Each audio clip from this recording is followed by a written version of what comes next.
अरे आग लगे, ये भी कोई जिंदगी है। सुबह से चिल्लम चिल्ली पुकार सुन के मैं तो तंग आ गई हूँ। अरे वो भी क्या दिन थे जब मैं गांव में रहा करती थी। पहले बड़ी सुखी थी मैं। पहले मेरी जिंदगी क्या थी और अब क्या हो गई है। शहर में तो लोग भेड़ बकरी की तरह जीते हैं। जीने का असली मजा तो गांव में है। क्यों, क्या हुआ माँ जी? आज गांव की बहुत याद आ रही है आपको? अरे हाँ बहू, शहर का जीना भी कोई जीना है।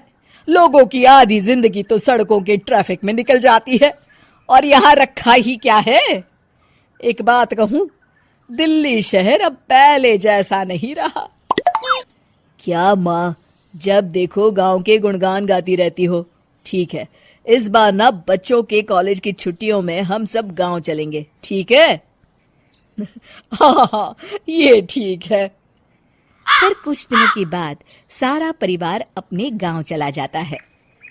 अरे वाह, कितनी ताजी और साफ हवा है, कितनी शांति है यहाँ। चल बहू, अब बढ़िया सा खाना बना दे, मजे से आंगन में बैठ के खाएंगे। सुशीला गांव का माहौल देख बड़ी खुश होती है। 2 दिन के बाद गांव की कुछ औरतें सुशीला के घर आती हैं। बड़े दिनों के बाद गांव आई है सुशीला। हमें तो लगा कि तू शहर जाके गांव को भूल गई। और बतिया, तेरी बहू कैसी है? जरा मिलवा तो उससे। अरे मेरी बहू तो लाखों में एक है। बड़ी किस्मत वाली हूँ मैं जो मुझे जानकी जैसी बहू मिली है। हमेशा मेरी सेवा में लगी रहती है और आज तक कभी पलटकर जवाब नहीं दिया उसने। सुशीला की बातें सुनकर सभी औरतें हंसने लगती है।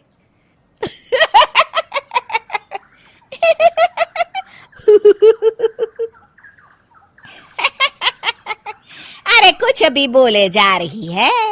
तबीयत तो ठीक है? तेरी बहू चांद से आई है क्या? क्यों बहनों, दुनिया की कोई भी बहू अच्छी होती है क्या? सब औरतें ममता की हाँ में हाँ मिलाती हैं। अरे मैं तो कहती हूँ दुनिया की हर बहू सास का खून चूसने वाली डायन होती है, डायन। मैं तो एक बिल में 1000 सांप के साथ रह सकती हूँ, लेकिन अपनी बहू के साथ नहीं रह सकती। हाँ, तूने सही कहा। मेरी बहू तो तेरी बहू से भी 2 कदम आगे है। सब औरतों की बातें सुनकर ममता मन ही मन बड़बड़ाती है। अरे ये गांव सुधर गया, लेकिन औरतें नहीं सुधरी। अगर थोड़ी देर और इनकी बेवकूफी भरी बातें सुनूंगी तो मैं सच में पागल हो जाऊंगी। फिर सुशीला उन औरतों को घर से दफा कर देती है और राहत की सांस लेती है। अरे बहू, जरा बाम लाके मेरे सर पर तो लगा दे। उन औरतों की फालतू बातें सुनकर मेरा सर चकरा गया है। इस गांव की औरतों का तो भगवान ही मालिक है। फिर अगले दिन सुशीला की सास उससे कहती है, अरे बहू, तू यहाँ क्या आराम फरमाने आई है? आखिर ये तेरा ससुराल है। चल चल, घर के कामों में हाथ बटा। शहर में कुछ काम धाम तो करती नहीं है। जरा अपने आप को तो देख, कितनी मोटी हो गई है। सारा दिन घर का काम करने के बाद शाम को सुशीला, हाय मेरी कमर, हाय मेरे पैरों ने तो जवाब दे दिया। आज तो मुझसे मक्खी भी न मारी जाएगी। अरे बहू, जरा आकर मेरे हाथ पैर तो दबा दे। जी माँ जी, अभी आती हूँ। तभी सुशीला की सास जानकी को रोकते हुए कहती है, अरे रुक जा बहू, एक दिन काम करके इसको इसकी नानी याद आ गई। हम लोग तो रोज इतना काम करते हैं, कोई जरूरत नहीं इसके हाथ पैर दबाने की। सुबह तक सब ठीक हो जाएगा। सुशीला अपनी सास की बातें सुनकर हैरान रह जाती है। इस तरह धीरे धीरे गांव आने के बाद सुशीला की परेशानी शुरू हो जाती है।